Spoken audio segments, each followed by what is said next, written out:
Welcome to the JAMODI podcast. We are all surrounded by amazing coaches and leaders. So let's get an inside look at not just what they do, but how they do what they do. After all, becoming the best versions of ourselves is JAMODI, just a matter of doing it. Coaches, we are all searching for ways to better evaluate players in order to give meaningful feedback. Over 15 years ago, I put together a test called the JAMODI Skill Rating. The JSR takes players through a series of tests involving basketball skill or athleticism, giving them one rating at the end. Their JSR rating will give you clarity on what needs to be discussed with players and parents on areas they need to focus on improving. I test our players at least 4 times each year. They're able to compete against each other, past players' scores, and most importantly, their past performances. If you'd like to start testing your athletes, email me at jamodipodcast@gmail.com for more information. I always think, like, if it's hard to do, it's probably good, because I'd say to parents a lot of times, and this is true for coaches, is like, we should, I'm a natural questioner, right? So I just question everything, and I don't suggest anyone lives that way. It's not real fun. I have to live with myself, and it's just like, I'm always questioning things. So like, I'd always say to my assistant coaches, like, I want you to come to me with everything. Come argue with me. I'm all about it. Like, but just be prepared. I'm going to argue back. Like, I'm not just going to receive what you say and think, oh, that's just a great little nugget, let me apply that. No, I'm going to question it from every angle, because that's what I do to myself. Yeah. Right. I'm always trying to question that. But then a lot of times I just think, because of the nature of the way basketball works, and maybe the difference for me was I didn't like a lot of the stuff we did. I didn't like it. Yeah. I was questioning, like, why don't we play more? Why don't we set more ball screens? Why are we not doing this? We should be doing this, right? And I wasn't a typical player. Again, I grew up in a very basketball coach-oriented home, where I'm probably inclined to do that from a cultural standpoint and from a personal standpoint. But I'd like to say, like, because our environment has been one thing, and because kids are different, and because their basketball education has been different, we should be asking ourselves, if this is my intuition, maybe I should flip it right upside down so that it's actually right side up. Maybe I'm the one upside down. And the way I put it is, because I try to say this to myself, is, what am I doing right now that in 25 years we'll know is stupid? Because that's how things work. We are just so, I think it was C.S. Lewis who talked about chronological snobbery. We act as if we now have all the answers. What makes us think that historically? Because in 2000, they thought they were cutting edge, because look at these archaic, what they were doing. Well, there's truth to that. There's also a secular history where you could learn from the 70s basketball, and you can get some old YouTube videos and go, oh, shoot, I'm going to steal that. That's really good. But in general, there's things like, I had an NBA coach tell me he didn't want to shoot as many threes. Well, what universe are we living in? Like, that was dumb. That was only 20 years ago or so, 22 years ago. Well, now we know that's stupid. What makes us think that we're any better? Right? Let's question these things. Let's evaluate ourselves, and let's recognize, like, the answer might be, it's good for now, or it was good for then. It was good back then. It was fine for back then in the context they were at. But it might be good if you're Goliath, right? It might be good if you have 10 guys who can scrimmage every day and be competitive. But what if you only have 6 and 4 JV kids who stink? Yeah. And, then maybe there's some creative ways you can get around that. Maybe there isn't, right? How do you kind of maximize the situation you have? And, that's why coaching is fun. It's an adventure. What I was going to say. That's the fun of it. And our girls coach at Faith, Matt Garnett, he was the head coach of McMurray and Wayland Baptist on the men's side when I first met him. And then he got out of coaching because he has 3 daughters, and he realized, they were like, 10 and 7 and 3, I think is the last one. And at the time, he's like, I don't see him. Like, I'm missing everything. So the guy, and he was kind of like on Chris Beard's type of trajectory. Like, he was having success at every place, and one of the smartest dudes. I've worked his basketball camps with him, and now we kind of partner together. But I watched him all year. He came to Faith this year as our girls coach because his daughter's a freshman. Her name's Faith, and I was just it's like really fun to get to work with your best friend and just hang out every day. That's cool. He comes up to my silent study hall, and we just it's awesome because that's my teaching awesome. schedule. And but he had six players all season long. Wow. They stayed healthy, but I walked in every day and I thought like he's one of the smartest coaches I know, best dudes I know. But I was like, this is just it's beautiful. The creativity he is creating a situation where these girls are learning how to play, and he only has six players. How am I going to complain about, golly, we just have, these 14 guys we have, and we just can't get anything done? Like, shame on any of us that make excuses, because there is somebody, one of my favorite Dick DeVenzio stories is about the rusty sword. And there, I'll make it really quick, but he said there's this guy that this soldier had a rusty sword. And he said, this army's coming at him. He's like, what can I do with this thing? And he throws it down. He starts running away. Well, the general on his white horse is flying by him, gets knocked off his horse, loses his sword, is reaching around and finds that rusty sword and just starts smacking guys and leads his army to victory. Like with that sword, like someone else in the same situation that we're in could do way more than what we're doing. And I think we have to kind of keep that in mind. Yeah, just being creative and believing, and there's limitations to this. There's teams that you literally don't have enough. But more often than not, if it's even close, there is a way. Yeah. Right. So I often tell people, and players in particular, I challenge players, I challenge my own children in this a lot. There is a way to win this game. The question is, are you willing to do it? Because a lot of times the way is not comfortable. The way might be one particular player scoring 45 points. That might be the way. And that might require that one particular player to shoot 34 times. Because they're playing man to man, that kid's better than everyone else, and you guys aren't. And that's the way life works. And I was the kind of person in high school that I didn't care. I was not, the whole empathy thing was not something in 1996 that I heard about. Oh, you need the ball?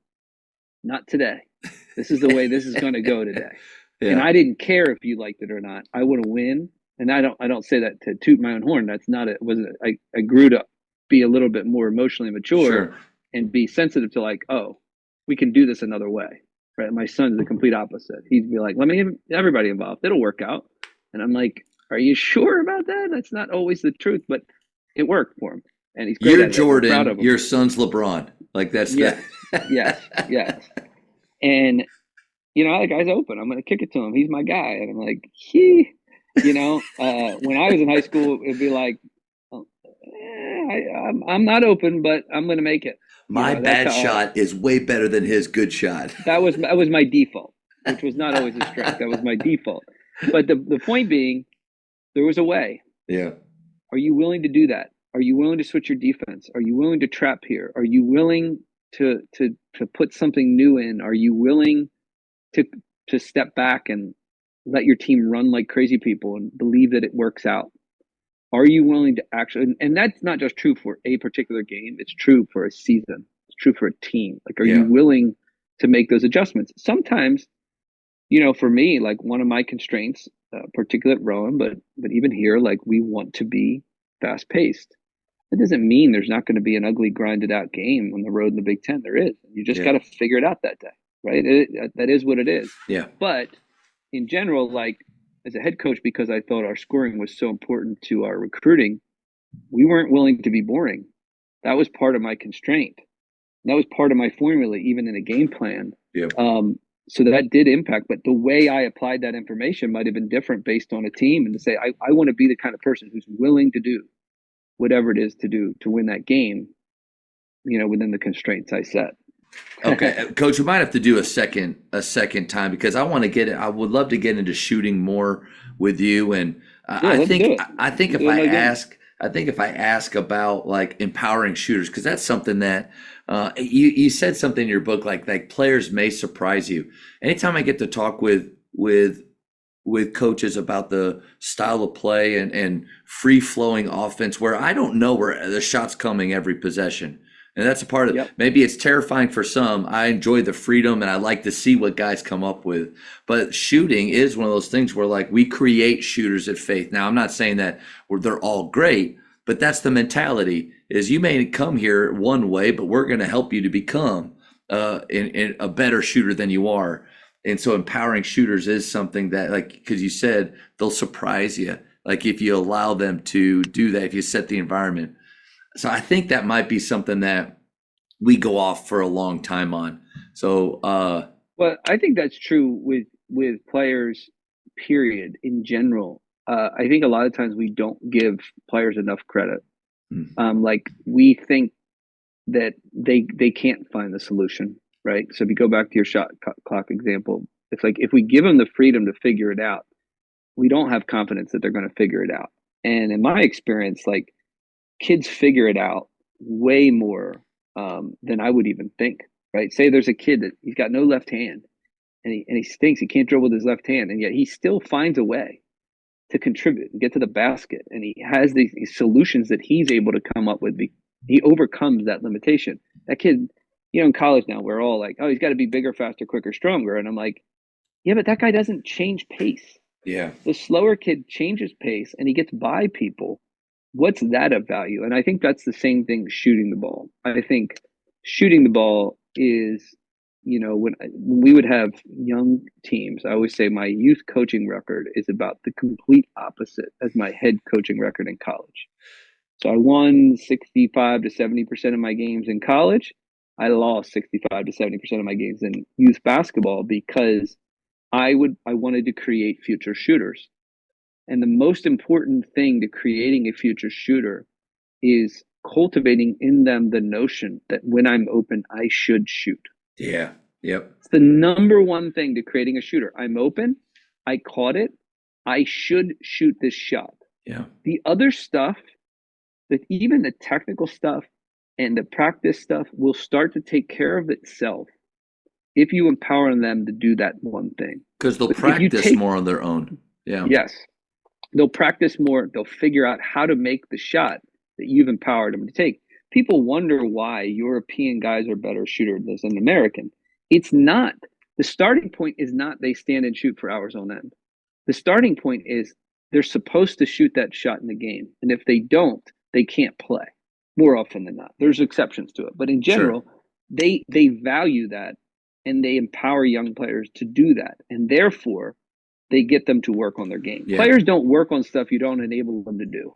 If they're not empowered to do something, they're not going to work on it. And coaches have done this for years.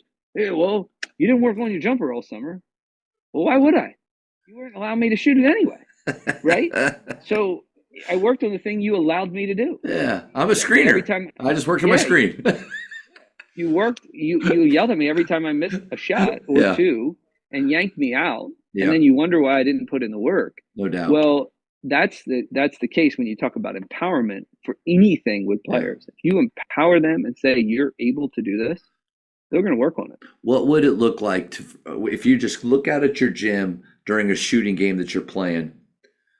What is the one way to get all of them instantly more invested in what they're doing, giving more focus, shooting faster, having more passion with that action?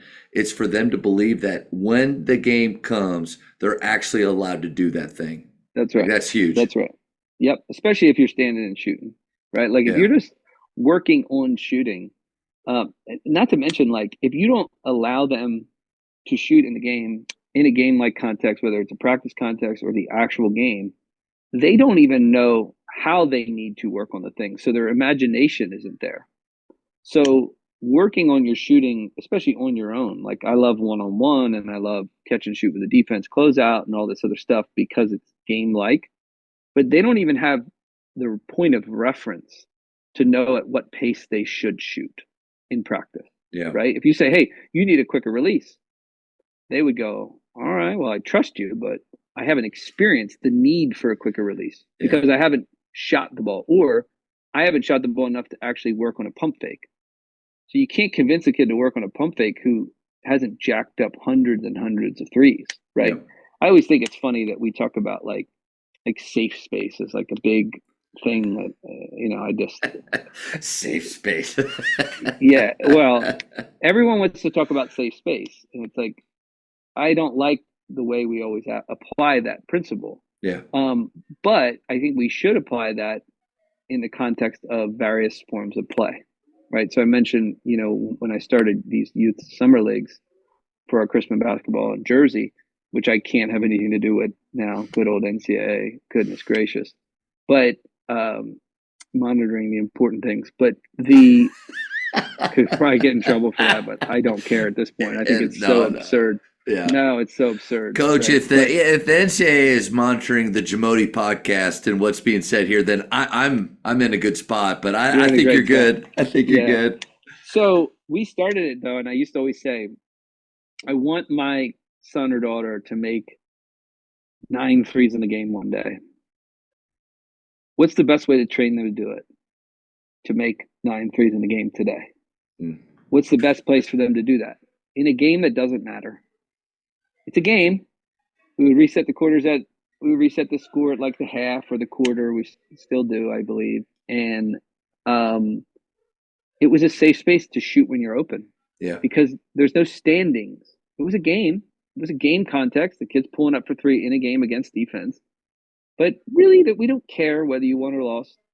All right. And people, it doesn't mean I don't believe in winning or losing. I do in different contexts. But there's still a need to play in a different context where you have the chance to shoot 12 threes if you want to.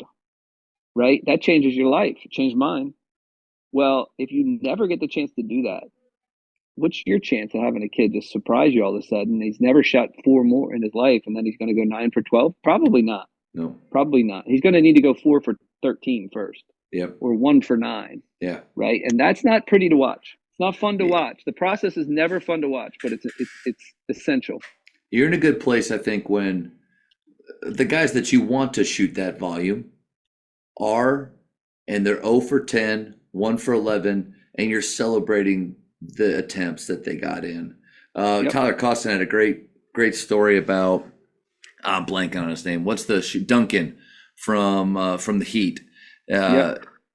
He was in the G League, and before he could come up, they had a constraint on him. They said you have to be able to shoot 12 shots in a game before you come up to the NBA and play for us. You have to know what that's like and figure out actually how to do that, because people think shooting more shots is a ton of fun. It's actually way harder than you think. 1, getting open and finding those opportunities, that's hard. But 2, shooting through the misses. Because what most people do is they miss 1 or 2. It's not my night. I'm just not off. I'm going to do something different. If you can get to where you can shoot 10 or 11 or 12 a game, then we'll bring you up to our point with the high school kids is, man, celebrate if it's within what you want to see offensively and in line with who we are, man, then celebrate the fact that they got to 10 or 11.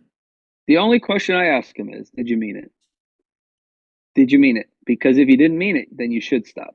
Like, you need to mean it. So don't go 1 for 10, because I've gone 1 for 10 before where I was like, darn it, I was just hoping they would go in. And I've gone 1 for 10 otherwise that I was like, I can't believe I went 1 for 10. Those felt good. And I was like, forget this. This thing's going, I'm taking this. I meant it.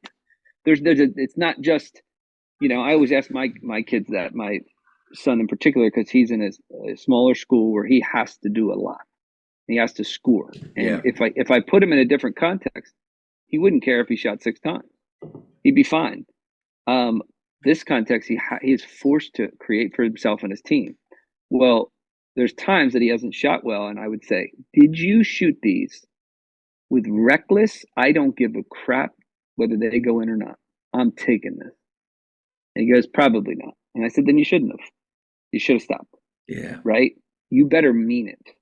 Because a shot with conviction is a shot it's a higher percentage shot than a shot. I'm hoping it goes in. I should, technically. No. You don't go, and I would always say that, especially for good shooters, you don't go 1 for 10 just because you physically went 1 for 10. You might, but it's a lot rarer than people think. If you're taking half decent shots, you practice. There's a lot mental of hope. And emotional. There's a lot of hope involved if you go 1 for 10. A lot of fear involved of what if. And Doug Novak had a great point. He said, it's not that you have to make the shot, but it's that you have to take it. And you kind of alluded to Yes. that too. But You gotta I mean it. think, yeah, you have to mean it. That's Marcellus Ross, who was an all region player this year at Rowan, and he transferred in 3 years ago, right after COVID. And I always tell Marcellus, I said, you were my quickest learner, right? And the reason he was my quickest learner is I would sit the guys down and I would say, I'm not going to hold you back. You are going to hold you back. He transferred. He didn't, especially transfers. This is true for transfers, but any kid who's had a negative experience or grown up and the coach is like telling the kid, just get the ball into the kid who hit puberty and we'll win this weekend, right? That drives me crazy. Then I'm like, hey, how come you can't shoot? Well, because I just been dumping it inside to the kid who hit puberty first, and he's now still 5'11", That's right. and now he can't shoot. But that's a whole nother thing. But is I said to him one conversation, I said, make me tell you you're shooting too much. That's it. Make me tell you you're being too aggressive. Yeah. And I said, but you better mean it. And he's like, oh, I can get into that. I And he did. I can beat it. He started gunning, right? He started gunning, and Yeah. I was like, good for you, man. That's what I want for you. I want you to go for it. And because I even had guys on the team that were like, Marcellus is shooting too much. I'm like, probably. Yeah. But you know what? He's going for it. Yeah. And I said, that is what we stand for around here. And I said, sometimes I would turn it on guys. Well, you're not shooting enough. Whose fault's that? Not mine, not his, Yeah. yours. Yeah. Yours. It's your fault that you're not shooting more. It's right there for the taking. He's taking it. You're not. Why don't you just take it? Right? That's a different mentality. And guys like that, though. Guys like that because it's honest, because it's empowering, and because it's fair in the real sense of the term. Looking back and just kind of thinking too, what could college basketball have felt like if I played in a system like that? Because high school basketball was easy, offense was easy, could do what you want. Even at down here in Texas at a high, a big school and a high level down here, the athletes are so good. It was just skill kind of out, shined the athletes, and where maybe I didn't have that. But I got to Baylor and they were all bigger. They were all fat. I'm 6'3", but I felt small and I felt really slow. And I felt for the first time, I think, fear of, man, what happens if I don't make a shot? If I don't, and that crippled me to where I knew in games if I knocked down my first one, crap, I might play a lot. And if I miss my first one, I may be done real quick. And man, what that does to play, I think as coaches, we got to remember, we got to think back a little bit and great question is, would you want to play for you? Like, would you want to play in your style of system, your style of play? And I absolutely now I would. But man, that's how you go from being offensively talented to average 4.5 points a game and become a defensive guru, charge taker, scrappy guy. Almost two completely different players. And it's because of everything was fear-based. Results driven. And I understand, we got to make shots, and these coaches that make a lot of money, they got to win. But man, what gets players to play with an audacious courage, one that just doesn't make sense. I think it's them knowing that they have our belief behind them taking the shot. But it would have been interesting to see what college would have been like if we weren't running flex against Kansas, where we're trying to reverse the ball at half court because they're pushing us up. Yep. Coach, that was brutal. Well, here's the other thing about that is, and this is really, really important for coaches to understand, is if you're playing a game that is full of scarcity, that dynamic you just described is inevitable. So if you play a game, and it's no one's fault except your own for playing that game. If you play a game with 45 possessions in it, there is a lot of pressure to maximize those 45 possessions. Yeah. Why would you empower anyone else but your best players to take at least 30 of those, right? Because they're the best. That's what happens. This is what's happening in AAU and all this other stuff.